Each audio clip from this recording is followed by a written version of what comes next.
Hello book lovers, and welcome back or welcome to Natcat's Bookish Cafe. Today I'm here to start a try a chapter vlog. Alright guys, so I have never done one of these vlogs before. Essentially what this is where you take a group of books and you try a chapter from them, and whichever book hooks you the most in that first chapter is the one that you read in that vlog. Now I want to go ahead and do that with my These Books Will Self-Destruct books, because there are, how many? Six? Yes, 6 of these on my list, and I have not touched a single one of them yet. So I figured now is the time to do it. It is March 22nd, I believe, today, and I have technically finished my March TBR. I have temporarily DNF'd a book that I need to return to the library as soon as possible, so I have decided to go ahead and fill that extra time with one of these books. So essentially what I'm gonna go ahead and do is I'm gonna try a chapter from all of these except It Happened One Summer by Tessa Bailey. As you can see, I started this book last June or July, and I read the first 4 chapters and I decided to temporarily DNF it. And just based off of my memory of those first few chapters, I do know that I am just not in the mood to pick this book up. So we are only going to focus on 5 books in this video. So essentially I'm going to go ahead and read the first chapter of each of these books and kind of give you my thoughts on those, and then I will go ahead and let you know which of these I will be reading in its entirety during this vlog. Now, if I had to predict which one I'm going to choose, I don't think it's going to be Twisted Ones by Anna Kwan, just because I have not been in a contemporary romance mood. It could potentially be Fingersmith by Sarah Waters, just because I have been intrigued by that story. Babel, I don't know. I feel like I could potentially like it, but I have to be in a specific mood. I guess I will see after reading the first chapter if I'm in that mood right now. So we will take a look. I have a feeling Fingersmith is probably the most likely. Master of One is also a male-male romance, but it is also one that I haven't heard the best things about. So yeah, I think my bet is on Fingersmith, but we will go ahead and take a look. So I will go ahead and read these essentially just in the order that I have them stacked here. Hopefully I can read the first chapter of all of these today. I'm not the fastest reader, but I also don't really have any other plans for today, so we'll go ahead and get started on that right away. First book I'll be reading is going to be The Absolute True Diary of a Part-Time Indian by Sherman Alexie. This is an author I have read before, so I know that I like his writing. My concern is that this is, I believe, a young adult book, and I honestly don't love young adult books unless they're queer, which as far as I know this one isn't, but it is by an indigenous author, so I wanted to go ahead and give it a try. I got this from a box of books that a family member sent us, so I didn't pay anything for it, so if it's not my vibe, that is totally fine, but we'll go ahead and give this a try. So it seems that this book is inspired by the author's actual life, which is kind of cool. It seems that we are following a kid who has a lot of health issues, but he is also really dedicated to becoming a cartoonist, and he wants to have a successful life, and he decides the best way to do that is to leave the reservation and go to an all-white school, which obviously kind of brands him as a traitor to his people, despite the fact that his people did not treat him very well. It seems like the only person that treated him well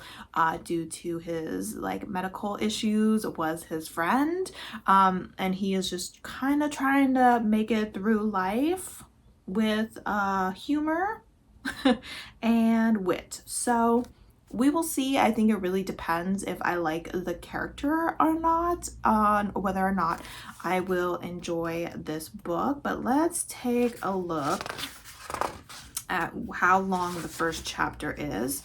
The first chapter is called The Black Eye of the Month Club. So let's go ahead. Wow. That is a solid 5 pages long. 6 pages. So I am sure I will be back in just a moment. All right, so I just finished the first chapter and I don't know, it definitely has potential. It made me laugh a few times.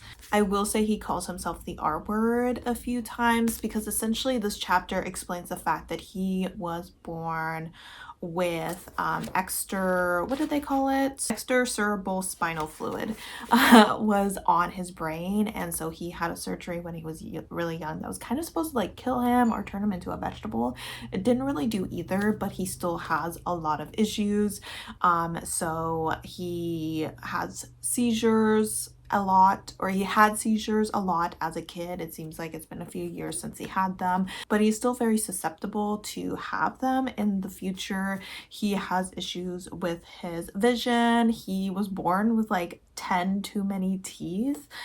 He has a stutter. He has a lisp. His head is, I guess, unusually large. So he is just, you know, struggling out here. You know, he's definitely getting bullied a lot due to the issues that he has, which is very cruel. But like I said, I think it could be kind of a fun story. I don't know if it's what I'm in the mood for. It does feel very young, like very young, like more middle grade than young adult. So yeah, so I'm not sure if this is young adult or middle grade. If it is a young adult, it is a very young adult, which I don't often read. I mean, I do read middle grade every once in a while, but I'm not sure exactly if I'm in the mood for this right now. So let's go ahead and move on to the next book, which is going to be Master of One. This is by Jada Jones and Diana Bennett. This is a standalone fantasy story. I believe we are following a thief. Yes, so we are following a thief, and he has gained the attention of someone he doesn't want to have the attention of, but this person has now told him that he needs to go ahead and find a relic. And it turns out this relic is this dude. So essentially he needs to steal this dude. However, it turns out that the person who sent them on this quest, lo and behold, has evil intentions. And so the two of them need to go ahead and recruit their own scrappy army and save the world. So we'll go ahead and take a look. I was very excited for, oh, that's a cute little map that's on the inside there for this book, but over the years I just have heard very mid, if not negative things. So there's a prologue. When it comes to these triad chapters, do you count the prologue as the first chapter?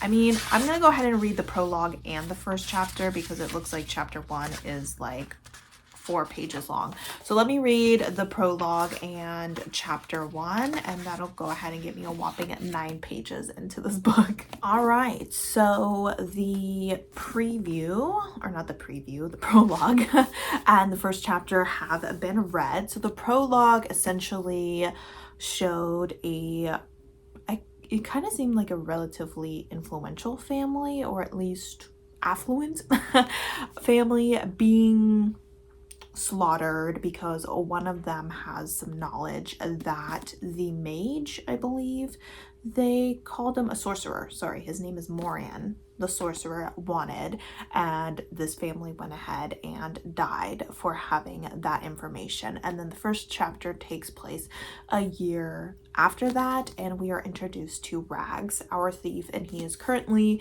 in prison. And during this first chapter, essentially It just tells us how he got into prison and the fact that he is about to be taken to be interrogated by the queen. And this queen is definitely not a good person. Like, just in those 2 chapters, I haven't even met her yet, but you can tell that she is just not a good person at all.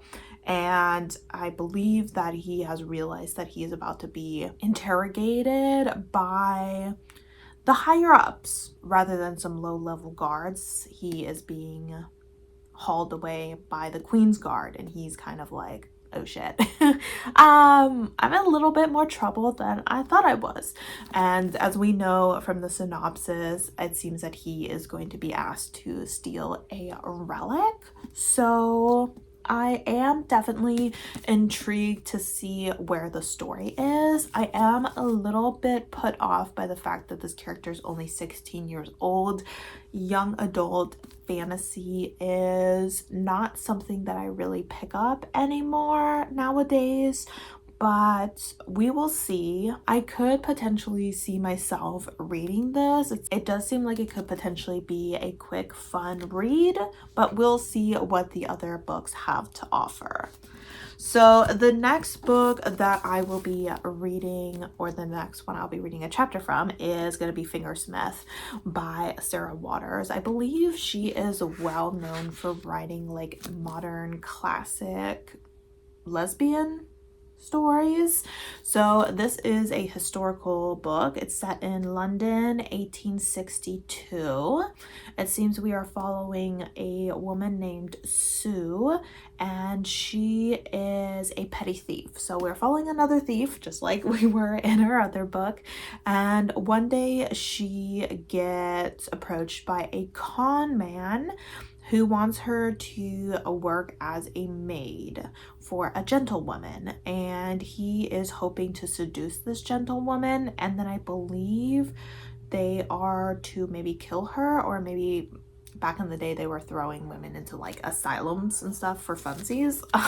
Either way, he doesn't really want her. He wants her inheritance, and he wants this woman to kind of help with his seduction. But I do believe that she starts to kind of fall for this woman instead. So it does say, but nothing is as it seems in this Dickensian novel of thrills and reversal. I'm not really sure what that means. I'm not a big reader of Dickens, which I'm assuming is what that means, but I am intrigued to read the first chapter. Let's see how long chapter 1 is. So let's see. So this chapter is a little longer at 34 pages, so I will go ahead and check in with you in a little bit once I have gone ahead and read that. All right, guys. Plot twist. So I don't want to read this. I read 12 pages, which, if you remember, the first chapter ends on page 34. So I did, in fact, not finish this first chapter. Am I DNFing this book? Yes. Yes, I am actually gonna DNF this book. Which goes to show you I don't know my taste at all. But do I? So the issue the issue is the writing. So there wasn't, I mean, there were clues. It's historical. It's set in London. We're dealing with a thief, someone who's lower income. I don't like reading the dialect of, this is gonna sound really bad, but poor Londoners in a historical setting. I'm assuming the 1800s. Even like in TV shows and movies, I've just never really enjoyed it. It's a little bit, I don't want to say off-putting, but creeping towards annoying, in my opinion. I always feel bad like telling anyone that their dialect is annoying or that it just isn't for me, but not every dialect in the world sounds good. You know, it's a personal preference. And this to me just isn't my style, to be honest. I don't know what it is, but just like the whole time I was reading this book, I was just like, Damn, I really wish this was written differently. I should like to, my son. I should like nothing better. And if you was to bring me something out of the way, I would make my money answer. This, however, with a wave of his hand above the pile of silks or notes and gleaming brass, this is so much gingerbread. I should be robbing myself. I should be stealing the food from the mouths of Miss Suckabee's babies. I don't know. I think this is why I sometimes struggle with classics, or even like historical books that really take on the dialect, which for a historical book, it should be. They shouldn't be talking in modern tongue. But I don't know. It just rubs me the wrong way and just gets me like disinterested in the story, which is too bad because I feel like the characters were likable, intriguing. Plot wise, I feel like I could have gotten myself into the story, but considering I just don't love the writing and the thought of potentially reading 500 plus pages of that,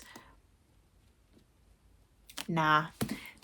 Okay, so I was like, this is the book I will probably choose, and I'm officially DNFing this book because I just know that writing wise it is not for me. So that is a crazy plot twist.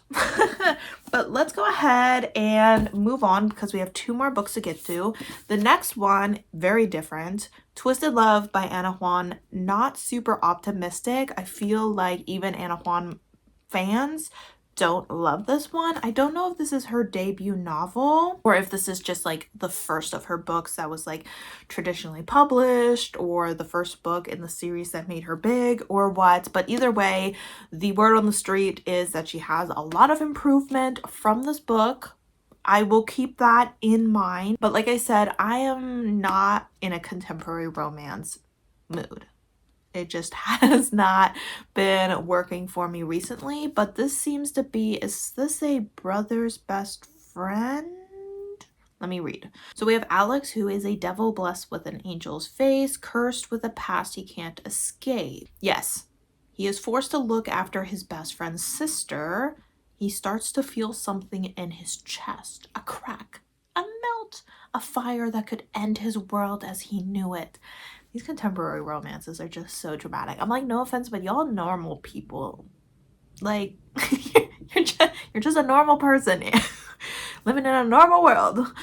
Then we have Ava. She is a free spirit trapped by nightmares of a childhood she can't remember. It seems like their love was never supposed to happen, but when it does, it unleashes secrets that could destroy them both and everything they hold dear. So I don't know if this is just like business people, if this is mafia, if this is just regular everyday people being overly dramatic. As you can tell, my patience and tolerance for contemporary romance is just at an all-time low. I don't know why. I don't know what it is, but we will go ahead and give the first chapter a try.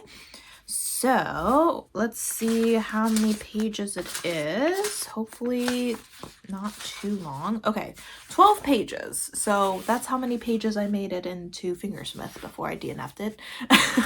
So let's go ahead and give it a try. It looks like it's from the point of view of our female main character. All right, that's done with. Yeah, no, I don't think so. Are we surprised? I'm not. So I'm gonna be honest, I kind of liked her like in the first few pages, but then the man showed up. And you know how men just be ruining everything. Oh my gosh. This guy, so essentially the way it starts off is she was doing a photo shoot, like she does photography here and there as like a side job while she's in school for extra money, and she was doing some engagement photos for this couple, and it was kind of far away from campus, but she was like, hey, don't worry about it. I don't need to ride back. I'm just gonna get like an Uber. But then it seems like they're a little too far out in the middle of nowhere, and she in fact cannot get an Uber, and it starts raining. So she ends up calling her brother, and she's like, hey, don't get mad, but I kind of got stranded. And he's like, well, one of my friends has my car right now, so I'm gonna send someone else to come pick you up, and it's our jerk. our love interest.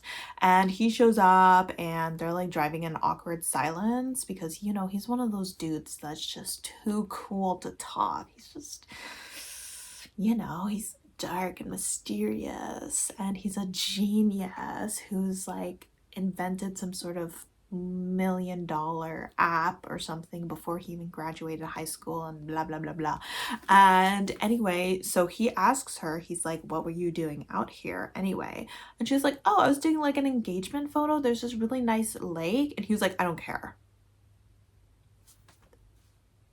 Like, you just asked her like what she was doing out here, like why she was out here, and when she answered, just because she doesn't give one word answers like you do, like why are you shutting her down like that?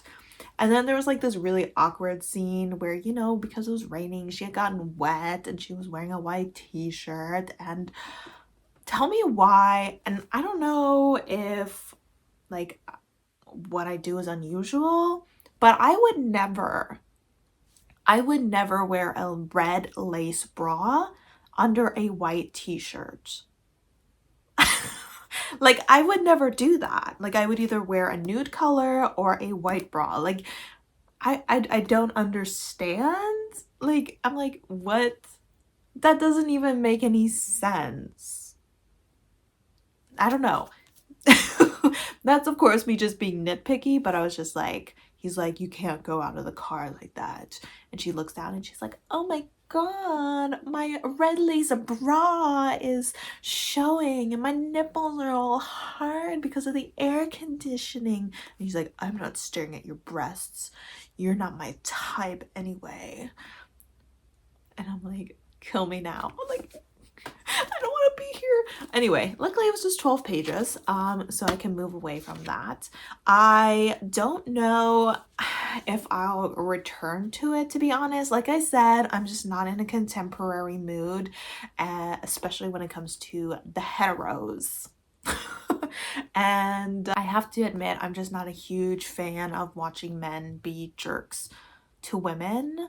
And I know that the enemies to lovers girlies love this, but I feel like there's a difference between enemies and lovers and some girl falling for like a dude who's just an asshole, which personally I would never do. So I can't relate and I can't understand. So definitely not going to be choosing this book. But that being said, we are going into the final book, and that is going to be Babel by R.F. Kuang. This is an author I've never read before, even though she is well known and well beloved. And this is one of those books where I keep going back and forth on whether or not I want to read it. I'm not a huge historical person. This is kind of historical with like a sprinkling of fantasy, and I feel like I don't want to call it half-assed fantasy, but you know, where it's like kind of fantasy-ish but not really. It's just like trying to spice up the world a little bit. That's not always my favorite. I either just want like full-blown fantasy or no fantasy, so that makes me a little bit nervous. I also am not super into dark academia. I haven't read too much of it, but I always remember when it came to Leigh Bardugo's Ninth House series that I liked the second book more because it had less to do with like the academic stuff and the, you know, secret societies and school stuff. And I know a lot of people like wanted more of that, but honestly I was just kind of like found that kind of boring. So that makes me a little bit nervous. In this book, we are following a man from China, I believe, yes, and he is adopted by a white man and brought to London, I'm assuming. Yes, we're in London once again, historical London, and he is to be a translator, and essentially these translators are, well, translating works in their language, in his case Mandarin, and I believe that this in some way is used for the magic. It has something to do with silver, and I think maybe like writing certain words on the silver or something, and they are using their translations, or the the British Empire is using their translations and this silver magic to, you know, colonize. So I definitely think theme-wise it'll be interesting, but I can read about colonialism in a lot of books. So does it have to be this one? I don't know. We're gonna go ahead and read the first chapter and get kind of an idea. So we got a little bit of a campus map here. It looks like, because I believe they are in Oxford. And there's Babel, the building that they are working in.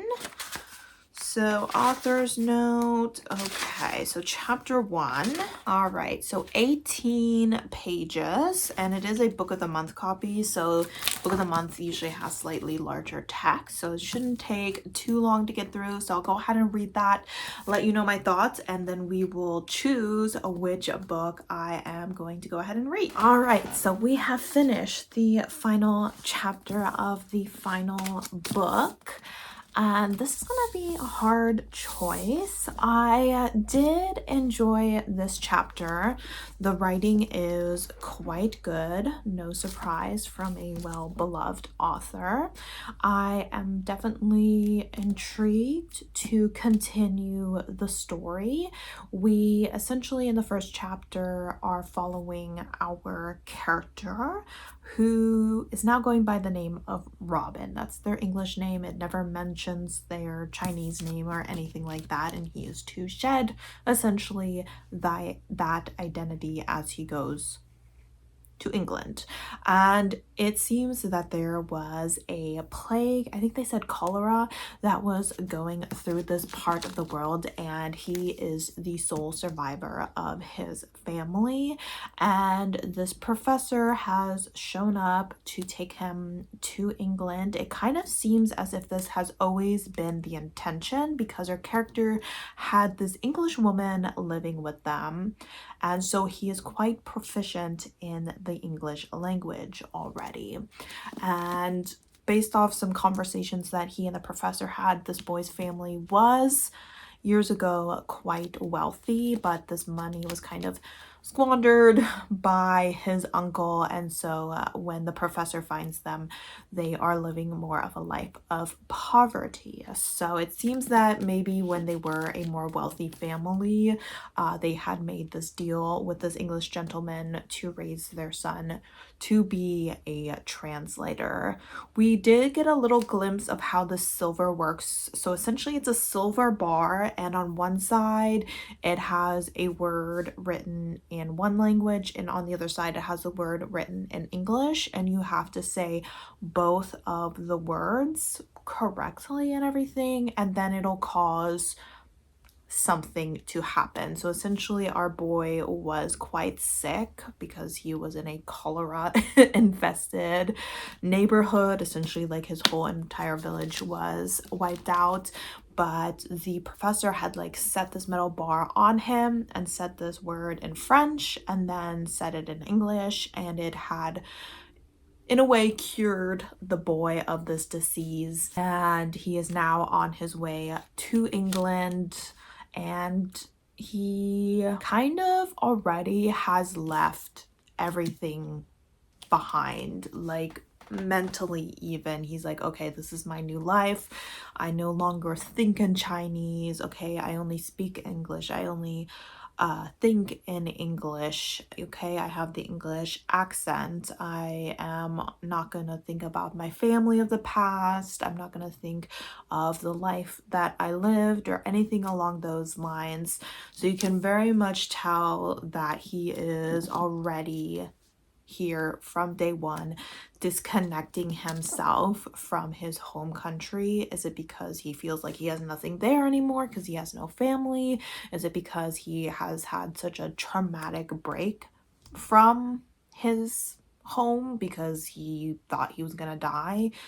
He's just was curled up next to his mother's corpse waiting to die, and then suddenly he was well again, and now he's going on a ship, and it was also very sudden that it was just such a clean and sudden break that it made it easier for him to move on. I'm not sure.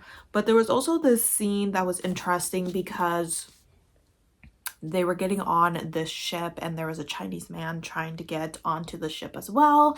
I believe they were saying that there was issues with the slave trade, and so there was a large need for Chinese laborers, and this Chinese man was trying to go to London, and he was like, I have this paperwork that says that I go from here to London, but he didn't speak English, and the captain of the boat didn't speak English either. And so our boy was translating, and the paper did say that this man had paid to go to London. However, the captain said he wasn't going to let this Chinese man onto his boat because he thinks Chinese people are filthy. And this boy suddenly realized that he was the only one who really knew what was being said.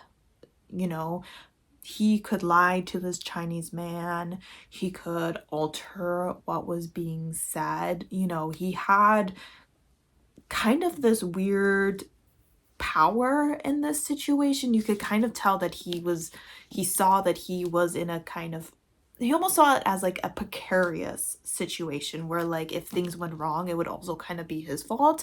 So you could tell that he felt kind of uncomfortable in that situation, and that he at that moment really had to decide, am I going to side with my countryman, this Chinese man, or am I going to side with the English?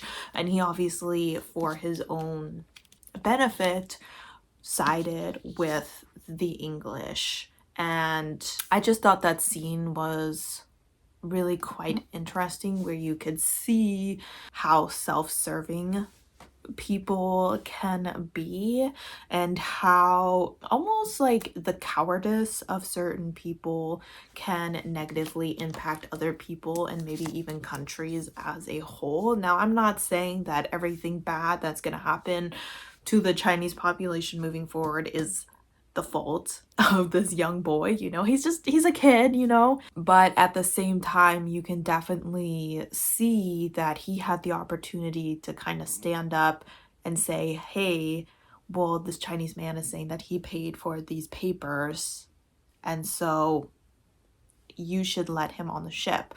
Or maybe he could have gone along the lines of, well, you said that you think he has lice, and maybe he would have told the Chinese man, this man thinks you have lice, and then the Chinese man could have said, well, I don't have lice. And there could have been, he could have directed the conversation. Instead, he decided for his own well-being that he would shut it down and just tell the Chinese man, your documents don't work here. And when the Chinese man decided to try to argue against it a little bit and be like, what are you talking about? He would just like repeat, it doesn't work here, it doesn't work here, until the Chinese man left. So I think I am kind of like intrigued by this concept to kind of see the power that translators have, and at what point our character really starts to realize what kind of power he has and how he decides to utilize that. I am someone who uses translators quite frequently in my work. I work for the States, and so we have people calling in who sometimes require a translator, and you know, and I can definitely tell that while translators are supposed to translate things word for word, they definitely don't always. Especially when I'm with a Spanish translator. Like, I don't know Spanish at all, but I have listened to Spanish translators enough times where I know, like, if the translator is not saying everything that I'm saying, so they're making those decisions, and are they good or bad decisions? And are they negatively impacting my clients or preventing my clients from getting all the information that they need? Or even me getting all the information I need if they don't translate everything the client is saying.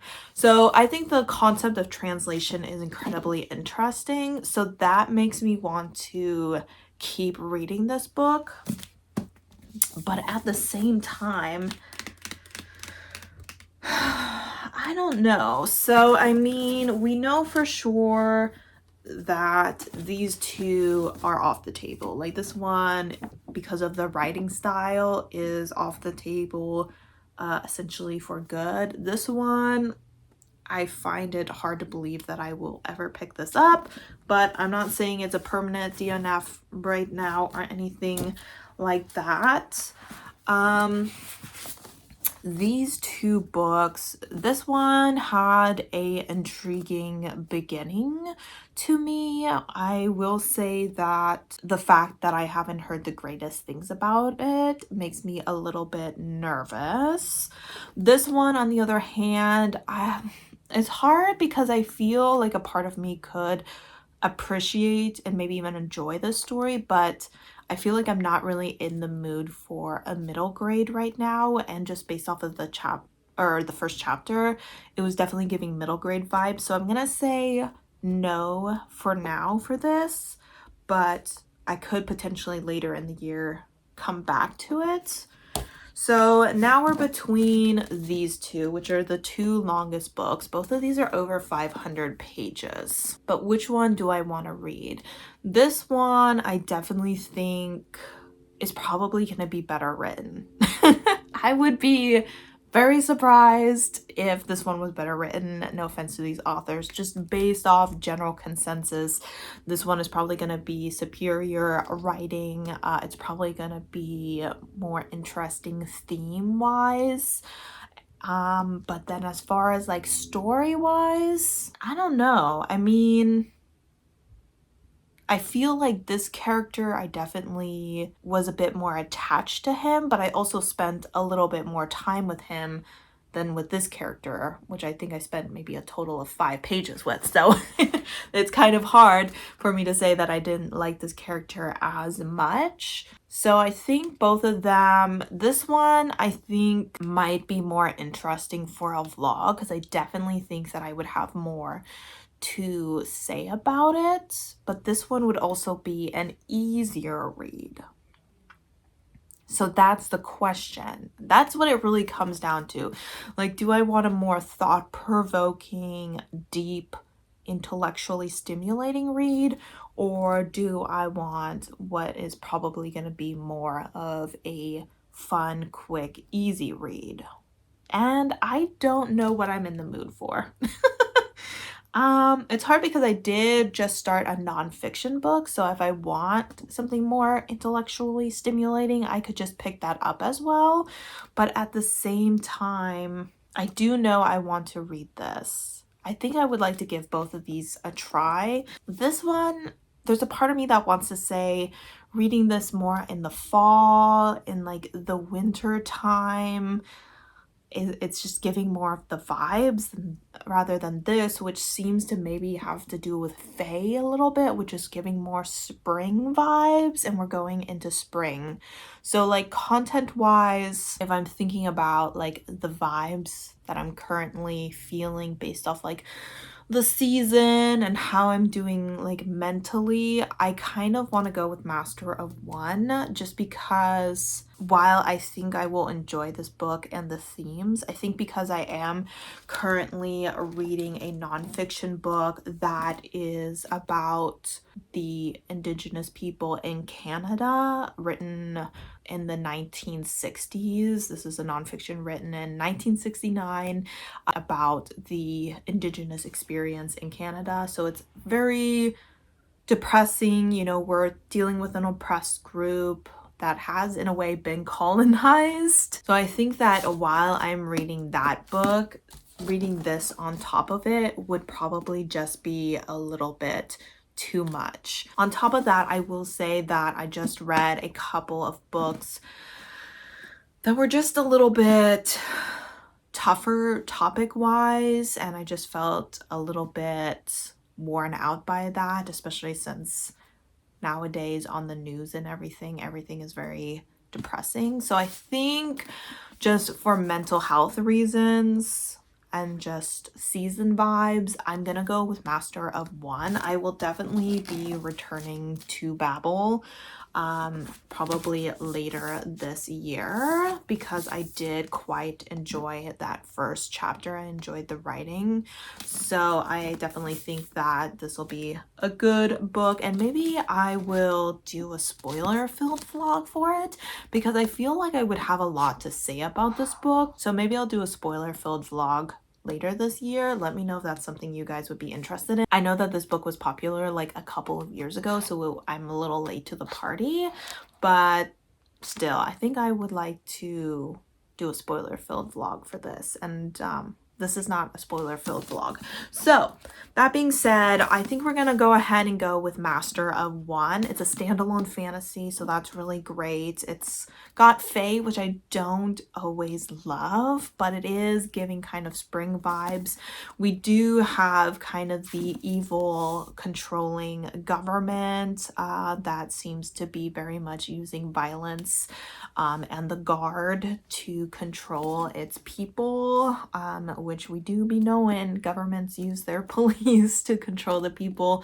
So I do think that I'll probably be able to get some relevant content out of this, but not so much in your face that it is causing me any sort of like distress. Yes, I think I'm gonna try and have some fun with this, because after the books I've been reading, having some fun is good.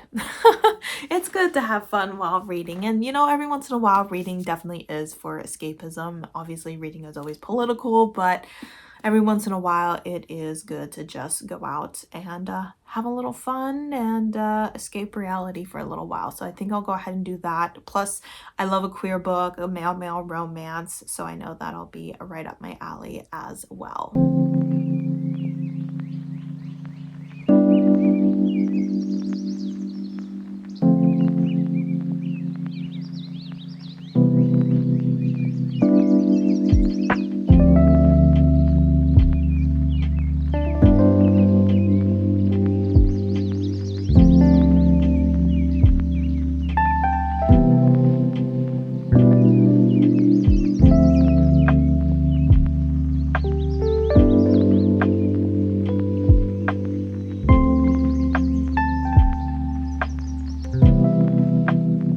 Hello everyone, so I am here to do an update. I hope that you can hear me okay. I'm at a cafe and it's pretty much like empty and there's like barely anyone around me. So this is my first time like really filming in public, so I feel like super awkward, but I have this cute little wall behind me.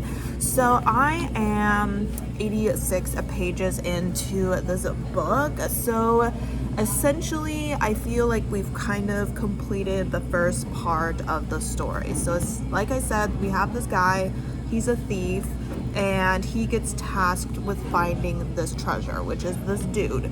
So essentially where I just ended, he has found this dude and he's kind of realized like, oh, this guy's the treasure, like so the first part of this book was him trying to find this guy. Essentially there were these ruins that he had to complete, like these really kind of difficult tasks to get from one room to the next room until he finally got to the room where this guy was in. And he had been tasked by the sorcerer to do this because the sorcerer seems to be able to kind of like appear like in places that he knows. However, it seems like these rooms don't exist until someone enters them. And so the sorcerer needed this guy to like get into these rooms so that he, as the sorcerer, could get into the room because the room now exists. And obviously the sorcerer is not about to risk his own life taking on these tasks. And it seems like he was the 8th person to do this, so 7 other thieves were brought here to try it and all died. So good for him for surviving.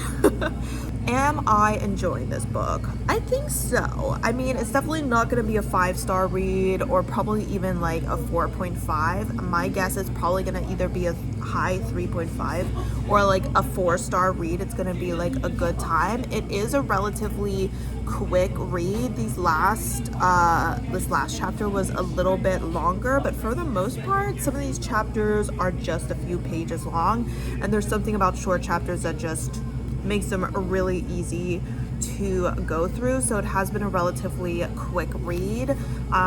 Today I just read I think about 30 pages while I was here at the cafe. I was kind of busy today so I haven't had much time for reading, but the first day that I picked this up I plowed through like 50 pages really quickly. So hopefully my progress with the story continues to be quick. I do think, I don't know, it's hard because the character, I don't dislike him, but I also don't have very strong feelings for him. I feel like we don't really know him as a person yet. We don't know anything about his past. We don't really know anything about his life other than the fact that he's a thief. That's like his personality, that he's a thief.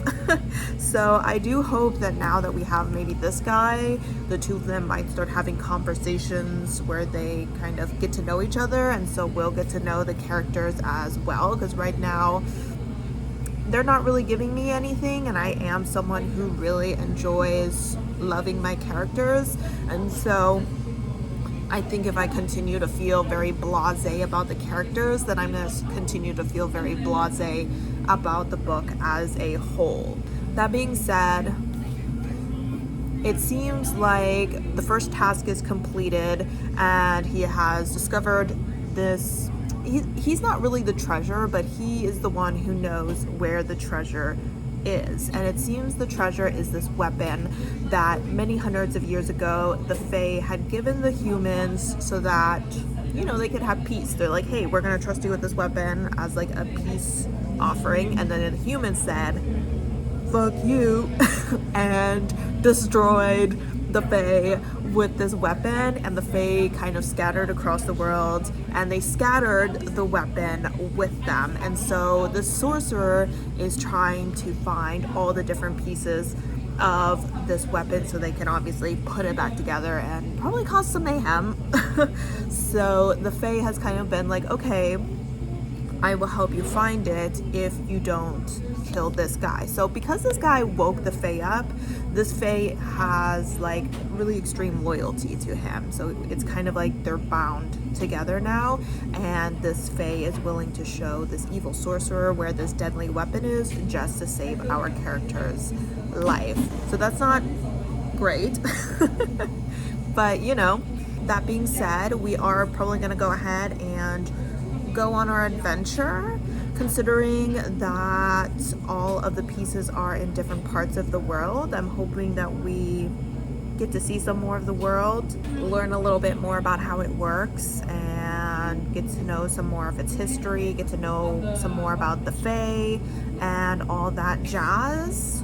So I am keeping in mind that it is a standalone fantasy, and even though it is 500 pages, there's only so much world building that a person can do for a fantasy world within one book. So, I mean, I'm keeping my expectations realistic, but there's definitely still things that I want from this book that I want from any other fantasy that I read. So that is my update for now. It is going well. Not great, but not terrible either. I could definitely see why people don't love this book and a lot of people feel lukewarm about it. I definitely am not getting like DNF vibes. I feel like it's giving me enough where I want to continue reading, but who knows. I will probably check in with you around the 50% mark, so probably a little bit after page 250. But yeah, that is my update for now, and I'm gonna go ahead and leave this cafe. I just ate the world's biggest fritter, that apple fritter, that was huge. But I need to go do some grocery shopping because I'm cooking tonight, and then we'll see when I check in with you next, because I definitely feel like I have quite a few things that I need to do this week, including my taxes, because I haven't done them yet. But like I said, we'll check in with you at the 50% mark.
All right, everyone, hello.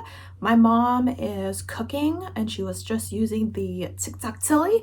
So if you hear any ticka ticka ticka ticka ticka, that is her cooking dinner for the night. I just got off work, but I wanted to do a big update slash wrap up this vlog.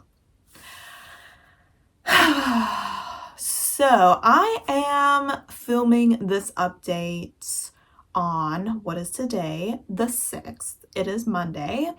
And you will have seen, most likely, some clips from a trip that I took with my family from the 11th to the 13th, which has not happened yet, but I really wanted that in this vlog. However, I have decided to DNF this book, so I'm just gonna stick that in there for my own sake, for my memory sakes. We are going to Seabrook for my mom's birthday. I don't know how much I will film there, but just to have it there for myself. So I'm sorry that there is some weird time jumps in this video, but yes, I have decided to DNF Master of One. I'm trying to think the last time I picked this book up. It's definitely been a few days. I'm on page 108, so I don't think I read too much since I last checked in with you, because I don't even remember when I checked in with you at this point because it's been so long. I am struggling with this book for multiple reasons. I think I talked a little bit about some issues that I was having with the book in my first check-in. The writing really isn't doing anything for me. I can already tell that world building wise, it's just not gonna be enough for a standalone. I also just can't connect to any of the characters. I think I kind of mentioned that our main character, his entire personality is being a thief. Like I don't know anything else about him. I have literally no connection to him. I feel like a very strong disconnect and disinterest in everything that is happening. I don't know how the authors have managed to write such an uninteresting book. And that sounds mean, but I mean, I kind of said that a lot of people didn't like this book, so I'm definitely not alone in it. The writing isn't strong. It really isn't. I mean, it's very two-dimensional. You don't feel like you're in the world with the characters. You don't feel any drive in the plot. You don't feel any connection or interest in the characters and what they're doing or anything along those lines. So I am gonna go ahead and DNF this book. And I was feeling kind of bad about it because I was like, oh, so I'm kind of like failing at this vlog, because the vlog idea was to read the first chapter of every book and then find the book that I found the most interesting and to read it. And I already kind of went off script when I decided that I wasn't going to read Babel for this, even though I would say that that was the book I was the most interested in. But based off of the first chapter alone, I knew that I would want to do a spoiler-filled video for it, and that wasn't what this video was intended to be. And also I just knew that I wouldn't have time this month to read this book and give it the time that it deserves. So I went with the book that I was the second most interested in, and I unfortunately DNF'd it. Which at first I was like, oh, should I just like scrap this vlog? But then I thought of Martine from Just Martine, and they recently have mentioned a couple times that they do a lot of reading challenges, which they definitely do. So if you enjoy watching those, definitely go ahead and follow them. If you aren't already, I'll have them linked down below. But they were kind of talking about how they sometimes struggle to post videos where they failed the challenge, and they were kind of trying to overcome that fear because they watch other people fail challenges and it's not the end of the world and they still enjoy watching the video. And so I feel like I'm gonna go ahead and still keep this vlog up, even though I know that in between the time jumps and the fact that I'm DNFing this book, that it's gonna be messy as hell. But at the end of the day, this video has a purpose. So here's what the purpose is. So the first purpose of the vlog is that it has kind of taken away my uncertainty about Babel, because I was honestly unsure if this would be a book that I would like, if I would like R.F. Kuang's writing. I've decided, just based off of the first chapter, obviously it could change. This book prove that. But so far I've decided that I would like to do a spoiler filled vlog on this. This probably won't happen until later in the year, maybe like fall time, but that is something that I would enjoy doing. And then what else has this vlog taught me? That I am DNFing a lot of these books will self-destruct, and that will require some changes to my goal bingo board. So let me explain. Like I said already, DNFing this one. I mentioned earlier that I was going to DNF this one. I didn't even finish the first chapter because I don't enjoy the dialect. I know recently there was like a trailer for a new TV show coming out where they had this dialect, and I turned to my mom and I was like, oh my god, I can't stand this dialect. So that is still very much the case. Then there are two other books that I decided I'm going to DNF. The first is Twisted Love. I just cannot get over the fact that this man asked her, why are you out here? And then when she tried to answer him, he said, I don't care. So I know that my patience for contemporary romance, especially heterosexuals, I don't have much patience for the straights. As an unfortunate straight person myself, I apologize for how we are in books. I don't know what's wrong with us. But yeah, I just don't have any patience for men who act this way and for girls who fall for them, or women, I guess, who fall for them. So that's a no thank you for me.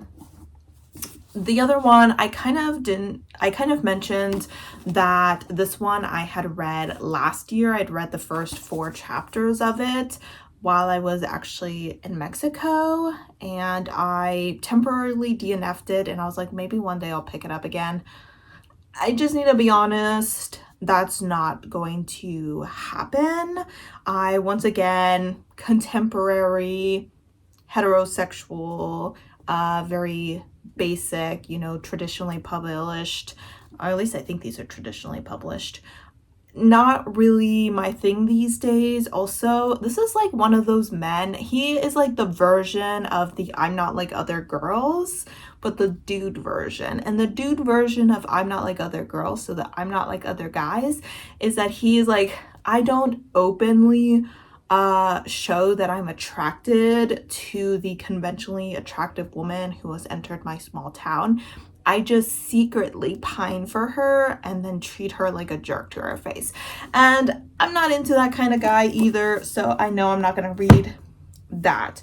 So that leaves The Absolute True Diary of a Part-Time Indian by Sherman Alexie. This one I'm still uncertain about. It was, in my opinion, and I don't know if it's the drawings, it was kind of giving me like Diary of a Wimpy Kid vibes. Sorry, these books are dusty and they're just throwing dust around, which is obviously something that I have just kind of outgrown. But I do read middle grade every once in a while, and this is an author whose writing I've enjoyed. So I'm going to keep this one as a potential read this year, and then this one as a definite read this year. But that means that we have 4 books here, if I can get them all lined up, that I am DNFing, which, considering these are self-destruct books, usually you would be like, okay, that's great. You were like, I might want to self-destruct these, and you have decided, yes, I would like to self-destruct these, which is totally fine. The problem is that I put them on my 2025 bingo board as specific books that I want to read. So essentially, if you're new to my channel, I have a bingo board that I created at the beginning of the year that is a combination of goals as well as specific books. Back in 2024, I chose 3 books by authors that I have read and enjoyed, and put it on there, as well as 3 books that were releasing new in 2024 that I wanted to read. This year, I decided to put my 6 self-destruct books on that list. Now, there's 2 things I could do. One, I could mark off these 4 books on my bingo board. I could say I gave them a shot and it didn't work out, but that to me, I don't want to say it sounds like cheating, but it just doesn't feel right for me to mark off 4 of those books where 3 of them I've only read like the first chapter.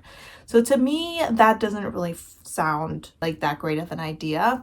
I'm thinking maybe with Master of One, I would feel okay marking it off on my bingo board because I did read 100 pages and I did give this book a bit more of a try. But then we still have these 3 books, which I feel like I need to replace them. Like I need to replace these 3 books on my bingo board with 3 other books that I need to challenge myself to read by the end of the year. So that would be replacing half of the books on the bingo board. And since we are less than halfway through the year, I don't think that would be detrimental to my chances of success. So the question is, what do I replace them with? Because I don't have any other self-destruct books. I have another goal where I am to read some of the oldest books on my TBR. So I can't choose those books because they're already assigned to another goal. I can't choose any of the books on my Challenge Cup goal list because they're already assigned a goal. Can't do rereads because they're assigned a goal. I was thinking about this for a few days and I decided what I'm gonna do is I'm going to take all the books that I've bought so far this year, which is honestly too many, because one of my goals is to read 50% of the books that I have purchased. And so far I am doing terrible at that goal. I think there's only one book that I have bought this year and read this year. There's a few books that I bought that I had read previously, and so they're already counted as completed, but there is literally only one book. There's only one, or there's 2 because I read one and DNF'd it. There's only 2 books that I bought this year and have taken off of my need to read list. So I figured I would take all of those books, at least any that aren't a continuation of a series, put them in a spinner wheel and randomly select 3 of them. In a way, it'll kind of help with that other goal. But I'm gonna be honest, there are a few books that I've bought this year that I didn't buy with the intention of reading within a year. I just kind of bought them, especially since I just went to half price books recently. So I think that's what I'm gonna do. I hope that makes sense what I'm talking about. So let me scoot over. This is my bingo board. So as you can see, there are specific squares that have specific books on them. And essentially what I'm saying is if I were to just cross off all the ones that I DNF'd, that would just be a little too easy, especially since I barely read some of them.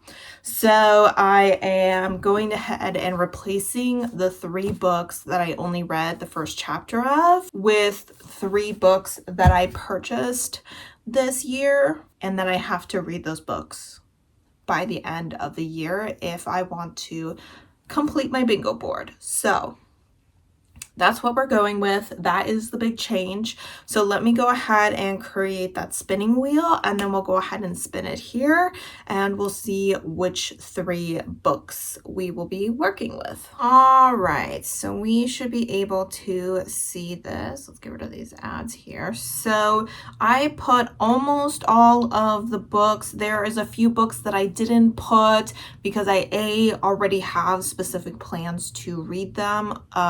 B, they are a continuation of a series, or C, it is the book The City We Became by N.K. Jemisin, which I know I'm not reading this year because I need to reread the Dreamblood duology and then read her other series, the Broken Earth trilogy, before I even get to that. So that's definitely not happening this year. So we are going to spin 3 times and we will see which books we get. There are some books in here that I would not mind getting. And there are other books where I'm like, I was honestly not planning on reading that this year. So yeah, let's go.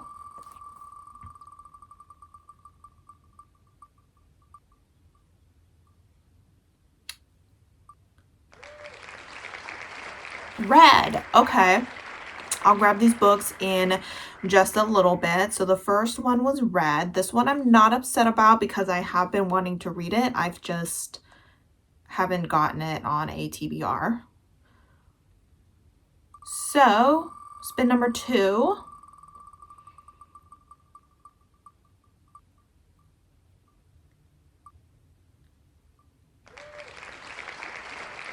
Okay. That like landed exactly in the same spot. So I'm gonna shuffle it and then respin. I wasn't super upset about that. I'm not trying to like get out of that. I just noticed that it landed like exactly where it did before. I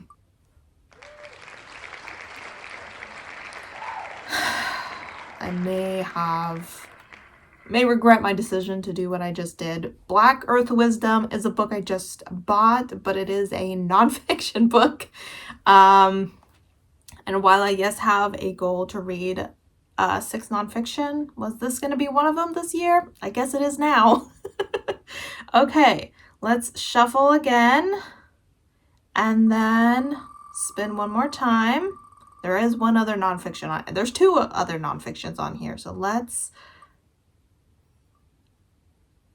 Mary. This really wanted to pick Mary. It almost picked Mary the first 2 times, and now it has picked Mary. So let's go ahead, grab those 3 books, and we will go ahead and slap them on to my TBR, or my annual TBR. All right, guys. The first book is Red, and this is by Annie Carty. And this is a young adult story. It's kind of a what's the book called? Scarlet Letter retelling. We have a young high school girl who has moved to a new town with her mother. They have moved in with her grandmother, and her grandmother said it's okay for them to move in, but if they do, they have to attend her church. And our character is totally fine with this. Her mother's not as much okay with it, but she starts to get along with the other kids at the church. She joins the choir, but then they find out something about her. I believe they find out that she had an abortion, and they kind of ostracize her for this, and she loses everything that she kind of built with that community. And one day she comes across some kids in the high school music room and kind of tries to put everything together with this new group of people that don't judge her as harshly for her personal decisions. So I am really excited to read this. I got this from Barnes & Noble when they were having a 50% off hardback sale. So I'm excited to have it in my hands, and I'm excited to read it. I think it'll be a very interesting read. Up next was the nonfiction read, and that is going to be Black Earth Wisdom, Soulful Conversations with Black Environmentalists. This is by Leah Penniman, and I am excited to read this. This has been a nonfiction that was on my TBR for a little while, and I happened to find it at half-priced books. It just recently came out, yeah, back in 2023, so this is relatively new. It was a pretty nice find at half-price books, and I am definitely interested in environmental nonfiction, and this one seems like it might be a little bit different than some of the other stuff that's out there, since it seems to lie a little bit more in spirituality. It seems like it's actually an anthology of uplifting Black people's spiritual connection to land and climate justice. So I think this will be a rather interesting read. Looking at it, it seems like it's not even full chapters, or let me see. Yeah, no, it's not even like full chapters, because I mean, if you look at the page, every paragraph, we have Leah, we have Chris, we have another Leah. Is there multiple Leahs, or is it kind of like there's Abraham? I'm wondering if these are stories that were told like verbally and then they were transcribed into this book. And so it's showing the different people and the conversations they're having. So, yeah, this seems like it'll be a very interesting read. I am currently reading another nonfiction. Will this be my next one? I'm not sure. I do have quite a few nonfictions that I've been really interested in getting to, especially Prey, as well as the 100-Year War of Palestine, but we'll see. I definitely will get to it this year. I'm just not sure if it'll be the next one that I pick up, but it is going on to my bingo board. And then the final one is going to be Mary by Nat Cassidy. This is a book I've been wanting to read for a while. I've been wanting to buy it for a while. I finally found a relatively cheap copy of it on Pango because this hardback, or not hardback, this extra large paperback is like $21 full price. And I was always like, I don't think so. So this one definitely will probably be read in the fall because this is a horror.